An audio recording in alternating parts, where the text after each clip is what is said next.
Very nice cup of tea. Right then, I'm going to discuss my lanyards that I use, the material, the uses, and why I choose that particular cordage for my lanyards.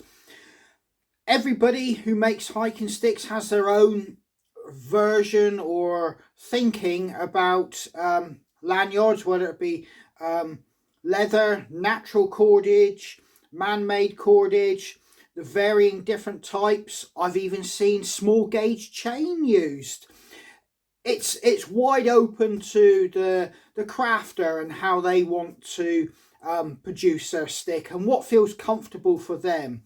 But ultimately, what I'm going to discuss is the reasoning behind my choice of lanyard material. This is no reflection on anybody else and what they choose or how they want to go about it. It's just my personal take on it and what I feel suits my brand. So you're probably thinking, what makes somebody wake up in the morning and start thinking, I'm going to do a video about lanyards for hiking sticks? Well, obviously I make hiking sticks and I've just had a delivery of some lanyard material or cordage, which I've waited a little while for, and I never knew whether to pull the trigger on it, but I have done.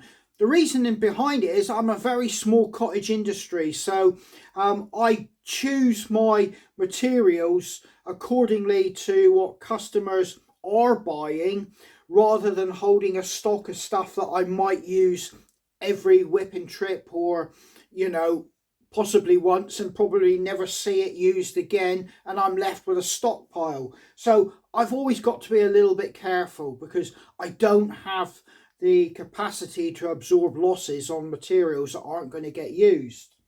So yeah, so what I'm going to show you is I've run it by a few people, particularly people that have come through here asking for hiking sticks, and they're fully bona fide outdoor people, and they've said that they would be quite happy to have a camouflage pattern cordage. So I've ordered some and I'm going to try it as limited edition, and as you can see, I've got, I think, something like 20 odd meters of it here, so not a vast sum of it, but it still costs money. And if I don't actually, you know, people don't request it, or they say, nah, I'll prefer a standard brown or green one, you know, I'm going to be left out of pocket with a load of cordage. And there's only so much cordage a person can use in one lifetime. So here we go. This is my standard cordage, which I would say 70% of my hiking sticks go out with. It's 8mm man-made material, and it's braided, so you get a nice tight weave effect. It's very soft and supple, and it has plenty of other qualities which I'll talk about in a minute. But that's the brown. I'll talk about this in a minute. I also have green, or a khaki olive green colour. 8mm yet again, man-made, and it's braided. Nice tight weave, but it's extremely soft and supple, and it feels nice against the skin. So yeah, that's the green, or khaki green. I have just recently got like a silver grey colour, exactly the same, 8mm, and it's braided, and this here goes very well against the very darker coloured hiking sticks. It just gives like a kind of different kind of feel to that very dark coloured hiking stick, where it allows almost like a focal point. You don't have to stare at the hiking stick and think it's all one little block of colour. It just breaks it up a little bit. So a lot of customers are requesting the silver grey, quite simply because it does basically break the colour of the hiking stick up. But yeah, this is going quite well, but it's not the most popular choice. Bringing you on to this, you can already see this is substantially bigger than the other ones. This is 10mm. It's tight weave braided man-made material. And yet again, this here doesn't get used that often. That's for my real heavy gauged hiking sticks, where when I use the 8mm, it kind of looks a little bit out of kilter. On a very heavy gauge piece of wood, this looks a lot better and feels a lot better, because quite simply it's a lot bigger and it takes a lot more pressure off the wrist. So that's my cordage, and I'm getting to the point where I'm going to have to order some more of all those varieties there. So yeah, I've just shown you this, and it's the camel colour, yet again 8mm, man-made, tight weave, and it's braided. So, and it feels very nice. I've got to try this to see if it does actually burn nice when I try to seal the ends when I cut it, because sometimes I get cordage which doesn't seal very well. This here though, I haven't tried it, but as you can see, it's going to offer a nice contrast between somebody wanting a khaki colour, my traditional brown, the silver, which, get it in the light, it's very, if I put that there, you can see a contrast of the colours.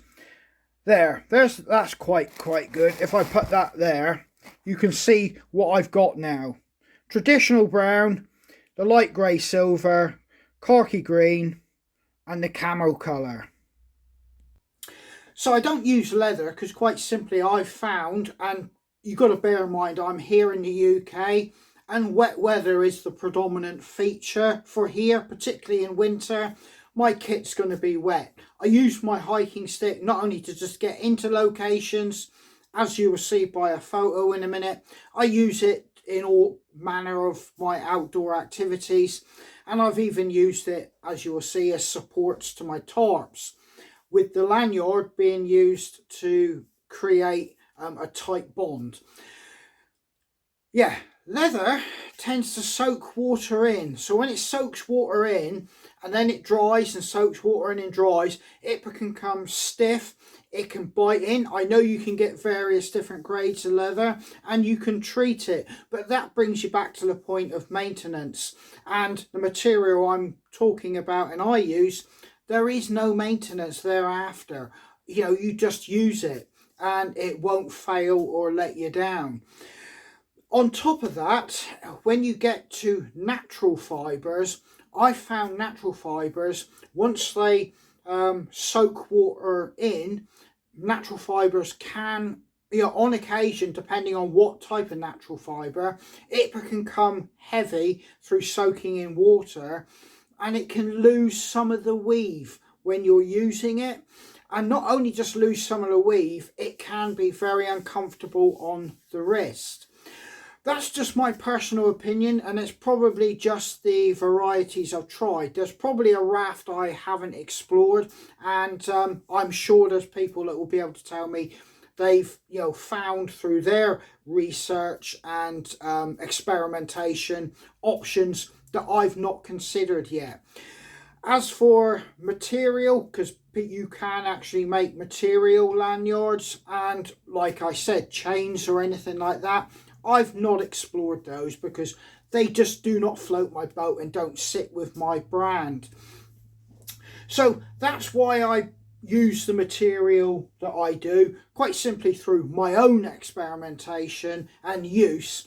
I found these suit my needs in the outdoors, not just for the stick itself, for uses I can use that material with it for.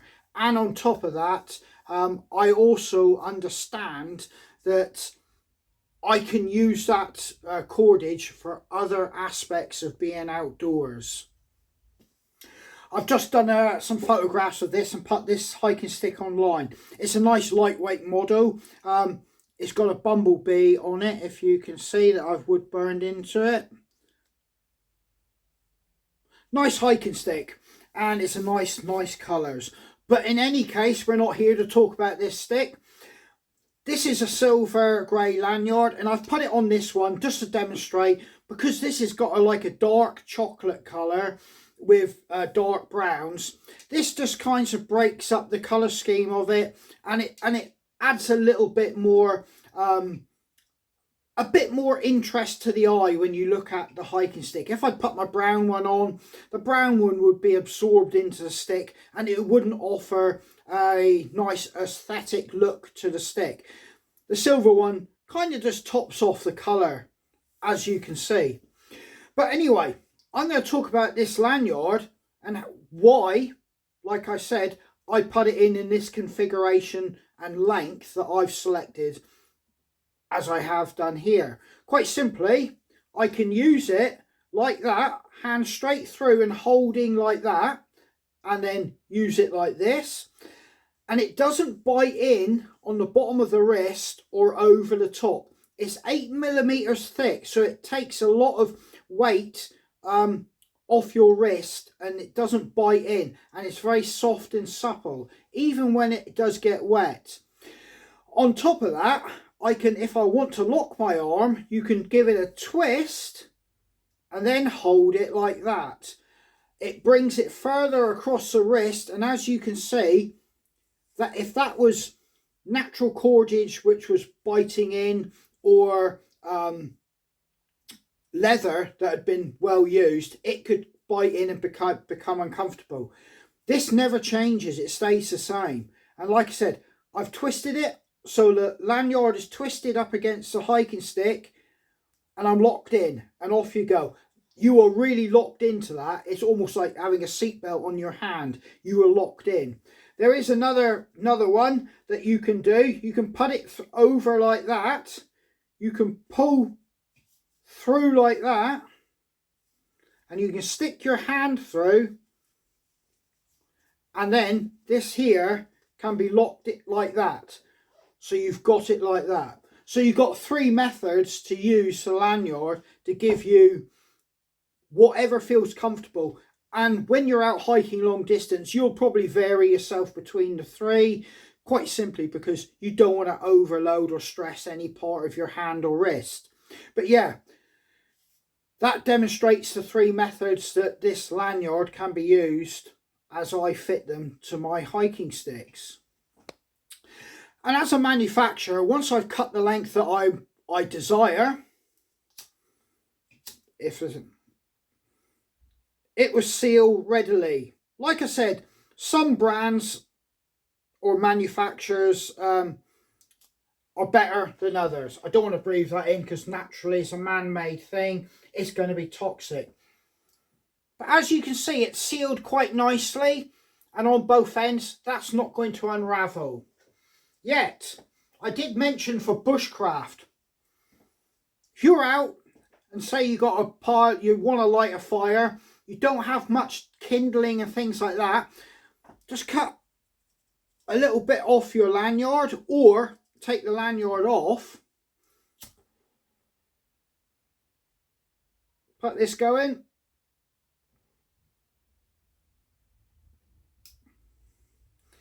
you now have fire, and that will burn and get your kindling and everything going.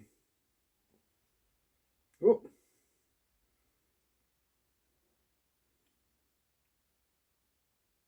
It's still burning underneath there.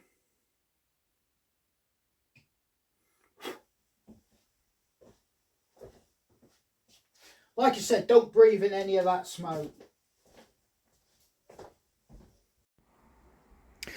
Right then, let's do the old water test, because there's nothing more annoying than a lanyard that is dripping wet and gets uncomfortable. Put it in an old water tank. As you can see, it's pretty immersed.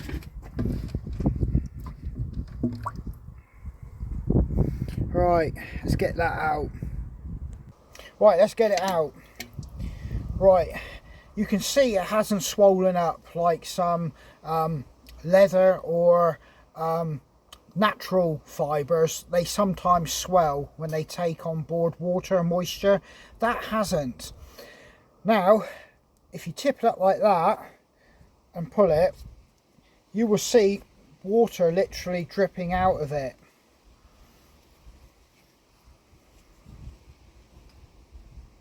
There, like that. And it already feels lighter. It hasn't taken on board any water, and that will dry out very quickly. And as a lanyard left like that, the water will track down and just come out easily. It won't be trapped there, like soaking into the core of the material. It's, you know, artificial, man-made, so it has no ability to absorb water. Right then, so it won't absorb water the same as like a natural fibre or leather or material, because you can get, like, people can use strips of material for lanyards. So it feels to me like a better option.